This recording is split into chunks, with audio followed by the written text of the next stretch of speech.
what is pattern making? Pattern making is the shape of the garment in pieces that you need to cut the pattern and then sew the pieces together so that it comes out as the garment you're looking for. Most of the work is initially done and has been done on like a hard paper where that could be used then to cut the fabric out. That was, in the past that people would use hard paper patterns, and you have all the parts of the garment in there. For a shirt, it would be the front, the back, the placket, the collar stand, the cuffs, pockets, all those pieces, and that would be the pattern of the garment, which would give you your style and also your sizing. So essentially it's a piece of paper that ensures that all components of a garment are there to be cut in whatever fabric you choose. Right, you have to have all the parts to put together and they all have to fit together. And that fitting together, again, is where the art meets the science. That could be in the eye of the beholder or the eye of the designer.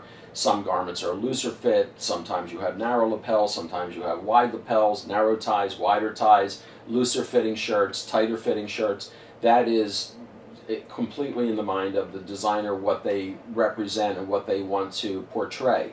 Our job is to then interpret that on a consistent and reliable basis. If they want this to be the size and for the garment to look like that, it is our responsibility to make it according to our agreement.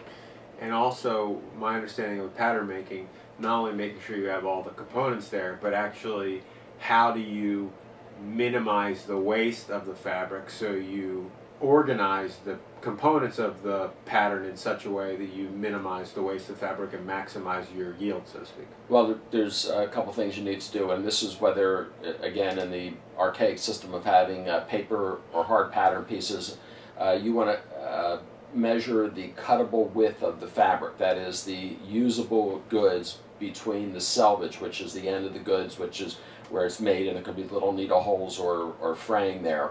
You want to cut in the inside track of that. So you want to make what's called a marker, which is a piece of paper that will contain all the pattern pieces that is not greater than the width of the usable goods. And this pattern, the marker needs to be made also with the understanding of how the garment is. If it's a brush garment or has a nap to it, all the pieces have to go a certain way, and you want to make the parts of the garment as close together as possible so as to avoid shading issues. And really the way it should be done, the way we do it is we use digital markers that's done on a computer.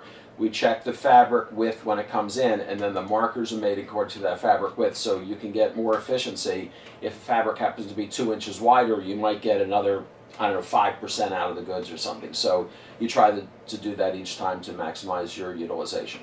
Okay.